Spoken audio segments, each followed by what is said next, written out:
So here at DGH Studios, we're known for scientific innovation, and there is a crawl space in the bottom of the John Browning Mansion. So naturally, we've equipped ourselves with the latest in paranormal tech. An IR camera, equipped to remote control truck.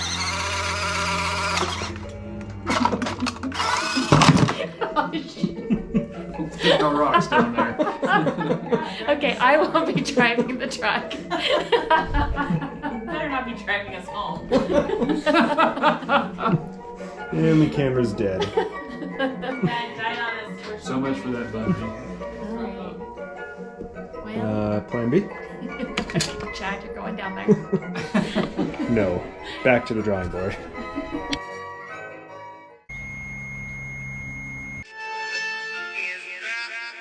You're recording, right? Yeah. There was definitely a man talking out here. We are a group of investigators. And I didn't even turn it on, Skeptics. FYI, and it's on again in the middle of nowhere. And one that's a bit empathic. I think that I'm too empathic, that the room was upset that we were ghost hunting. Join us on our adventures of diagnosing the mysteries of the paranormal.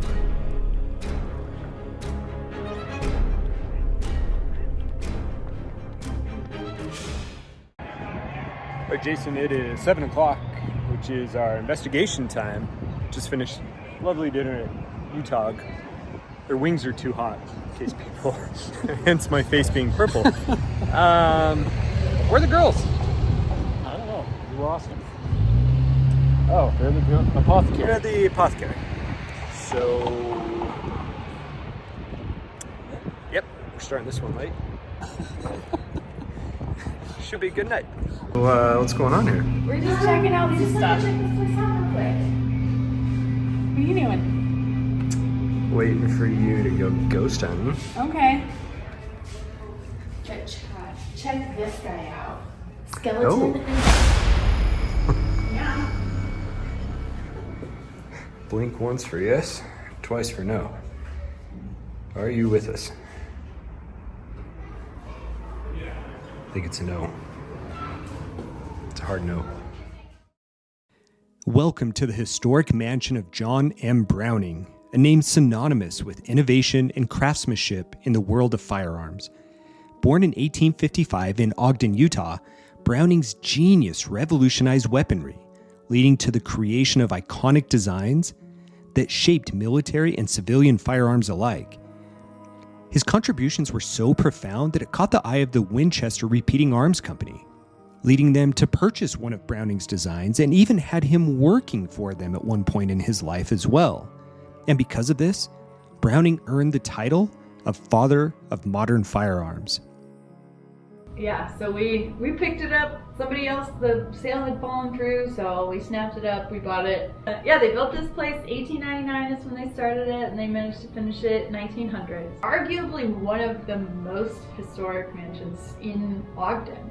My biggest thing that I've focused on about this home is the home itself, because it was built to be a family home for his family. So he had his wife, Rachel, and they had 10 children. 8 of them survived to adulthood, some of them died as babies. So John Browning and his family, they lived here until his death in 1926. And then after that, it got passed down to his son, Val Browning.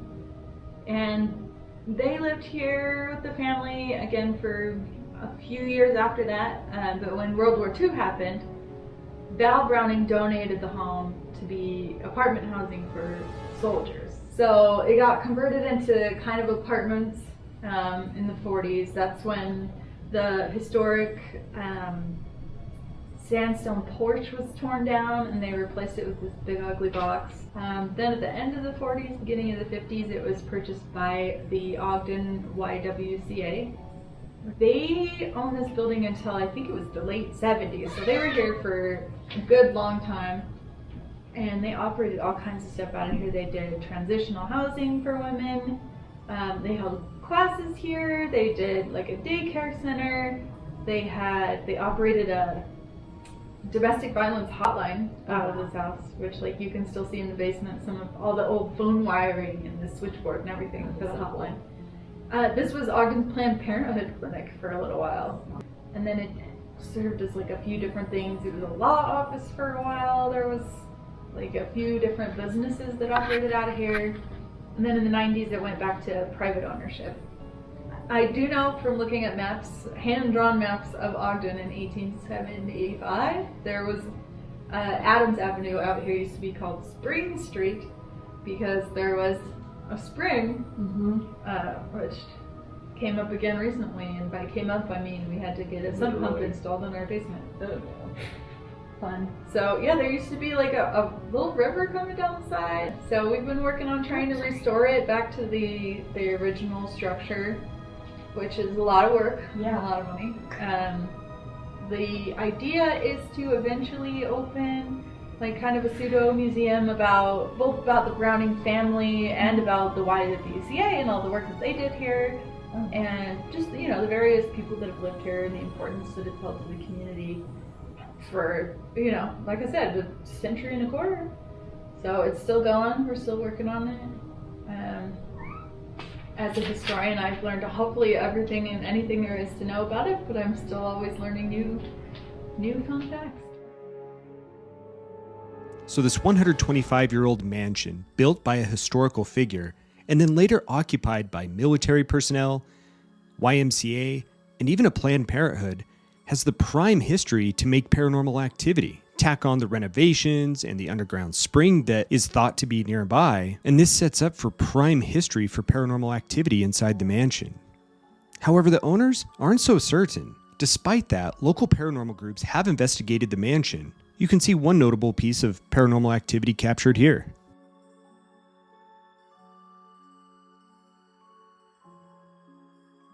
As we are conducting our EVP session in the Red Room, the tripwire on the stairs on the second floor begins to activate. You then see two light anomalies, one moving into the bathroom and a large one on the stairs.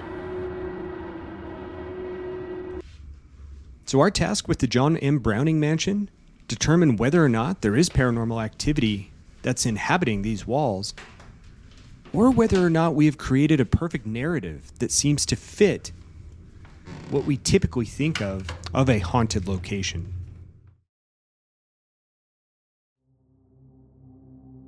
We begin our investigation here at the John Browning house up on the 3rd floor. Sarah's interviewing the owners of the home now. We're going to start upstairs with a tour. We've got our command center set up in John Browning's old kind of hangout room, his man cave, where it was thought where he came up with his ideas for his guns. Let's go into our command center. We'll show you some of the gear. And as I start, we'll start with our tri-field meter just to get a sense of the magnetic field inside of here, especially since a lot of our gear does revolve around magnetic field. We want to make sure that there aren't high fields already that may be setting it off, and pretty consistently around here, 0.5 to a 1, which isn't nothing.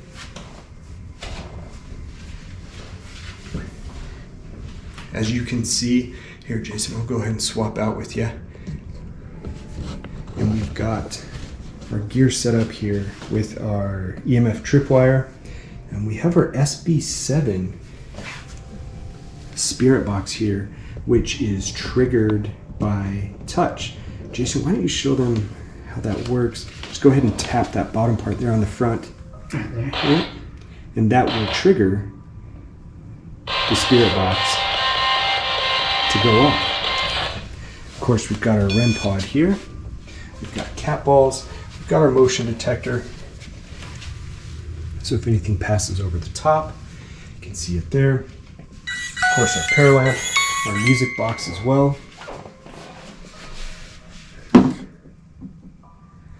And again, inside of here, about a 0.5 to a 1 on our magnetic field. So lights off here. And you're in airplane mode? Yes, sir. Because that K2's going off. Get the SLS up and go and see if there's... Oh, I forgot to bring the SLS. Completely forgot it. Oh, it's back in Salt Lake. Yep. All right. Well, hello. We are here at what is known as the John Browning Mansion. And my name's Chad. This is Jason. We're here as guests of the current owners who are looking to renovate and preserve this beautiful home. We understand that this was once the home of John Browning and also served as a YMCA. Perhaps even some other historical buildings here in Ogden. And we want to invite anyone who is spirit and friendly, or anyone who is still living here in the home to join us, to interact with us. You know, whether you're intrigued by these things that we have set up in front of us, or you just want to talk to us, or if you have anything you want to say to us, we can definitely make that happen. Do you have your voice recorder? We have a number of instruments out here that I want to tell you how to use if you do want to communicate with us. I'm holding a device that can record video. And so we're here to try to capture evidence that you exist, which I know can seem kind of intrusive, but Jason, that's going off. The paralamp's going off. Yeah. We don't mean to be intrusive at all. We're simply just trying to prove that you're here, and you're seeing one of the devices go off now, and that's called the lamp. You're doing a great job. If you use your energy and go up and touch that, you can make the colors change.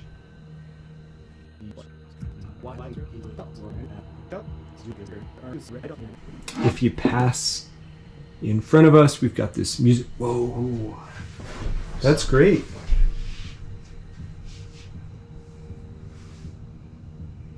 Now, if someone was there and kind of passing through, thank you, and we'd love to start chatting with you. Can you do it again, or touch one of the other devices and let us know that you're here?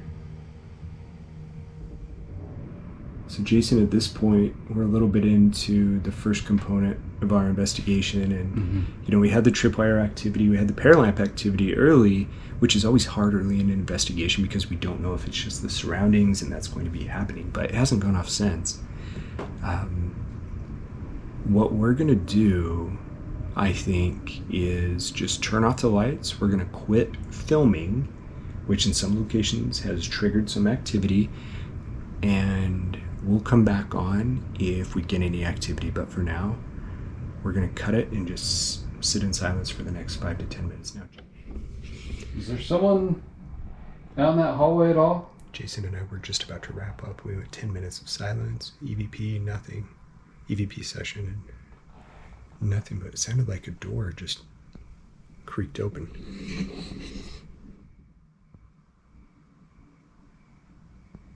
There's someone out in that hallway? If there is, go ahead and touch either that red light, some of the purple lights. That way we just know you're here. We can acknowledge you. You know, we can find out more about you, or if you want us to leave, you can even convey that message. It's me.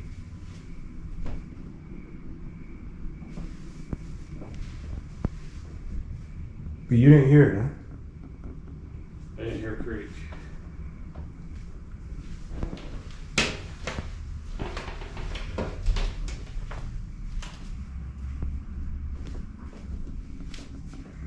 Okay, so that door can't move, so it's not that one. This door's still shut. And this door This is me with the music box. can't move either.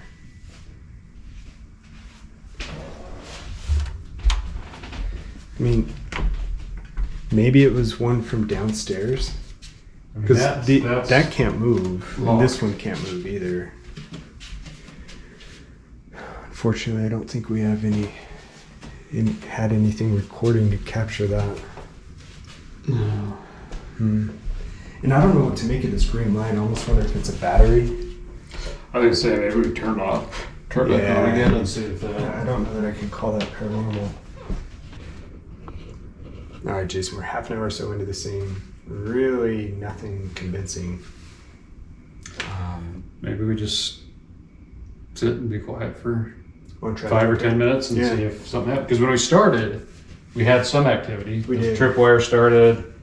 Do you want to reset that? Yeah, let's do that. So sometimes when our gear goes off and it just doesn't make sense, like if it's an intelligent spirit trying to interact with it, why would it just be that one little green light forever and ever? And we know that when the batteries start to die on that it can alter some of that. So we're going to turn that off, turn it back on, see if we can create any of it. Last time when we shut down the camera, we tried asking questions for an EVP and nothing happened. So as Jason suggested, try different tactics, and that's what you do with experiments, and try to see what you can get. So we will sit in absolute silence and check in shortly.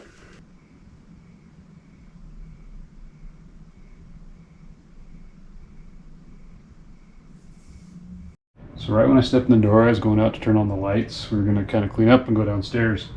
That, like, the middle 4 lights of the tripwire went off. Take that tri-field with you, that meter there. What are we sitting at? 0.4 to 0.5. Okay, that's where we've been the whole time. Walk on out there with it. Let's see. Okay.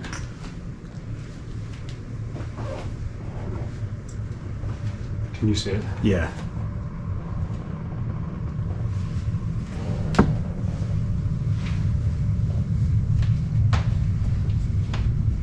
Point 4, 0.5.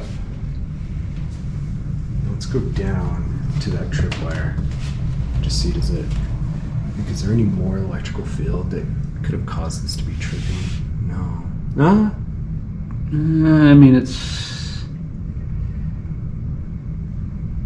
I mean, even the little blip up to 0.6, clearly it's not enough to trip it right now as we're observing it.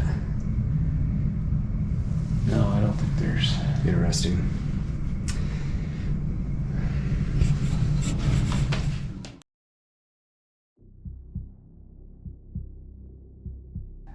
So here at DGH Studios, we're known for scientific innovation, and there is a crawl space in the bottom of the John Browning Mansion.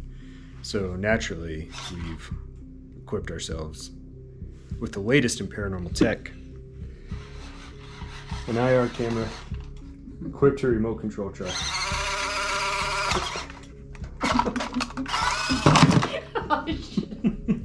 No rocks down there. Okay, I won't be driving the truck. Better not be driving us home. And the camera's dead. Yeah, it died on us. So much for that bumpy. All right. Well, Plan B? Chad, you're going down there. All right, in the tunnel. We don't really know where this goes. Now, Ogden is famous for having tunnels underneath, especially for Prohibition. We got motion sensor light. We can't really get underneath there, but we want to see what's under there. So let's just find out. Hold that. Mm-hmm.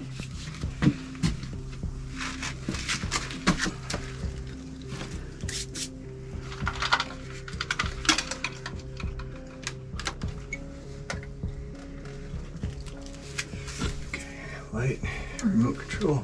Okay.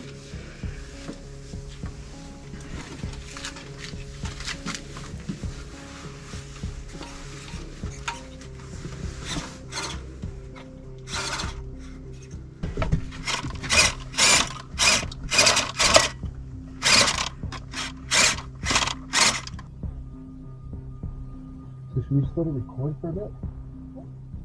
See what happens?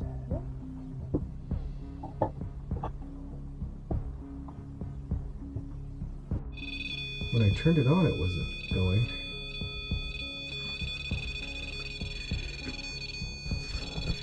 So we just set up REM-pod, turned it on, and immediately when we turned it on, no response. That's the motion light. And now, a few of the lights are going off. Let's...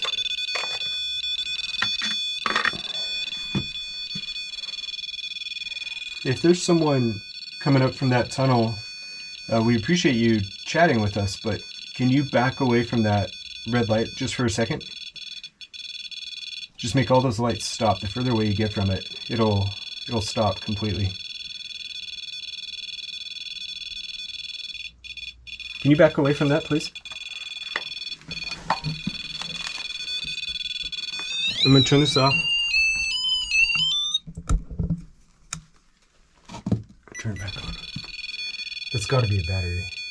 Let me go swap the battery just to... Oh. Maybe not. It's probably not a battery then.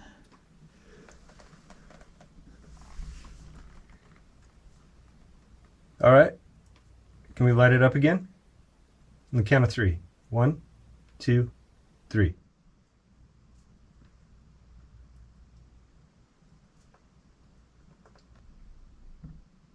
And it's just gone. Mm-hmm. You picking up anything on Ghost? I haven't got anything on SLS.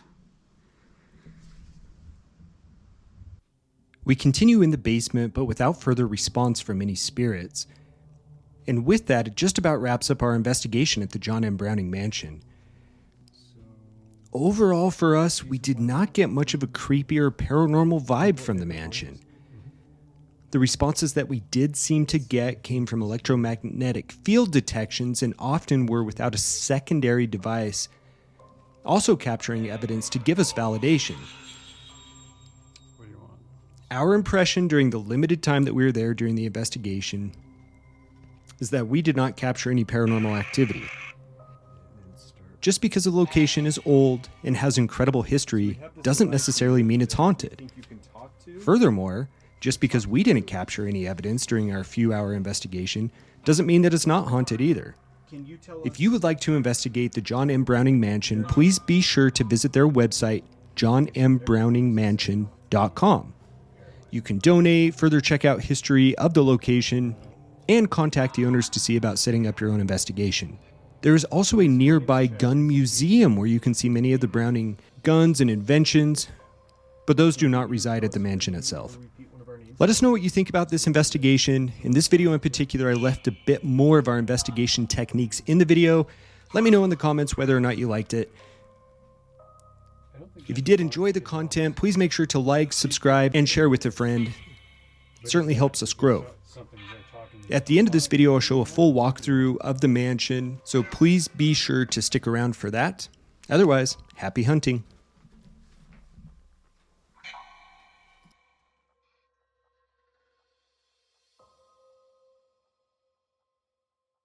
Log cabins on it, and then eventually when the Brownings started making some more money, amazing. She's like, I don't love it. So. You're filming this? Yes, sir. Dude, what if my leg just Chad gets sucked under? Can I have a light, please? And then we never saw Chad again.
didn't know you were talking, Chad. Mhm. No, I really did not know. I thought you went upstairs.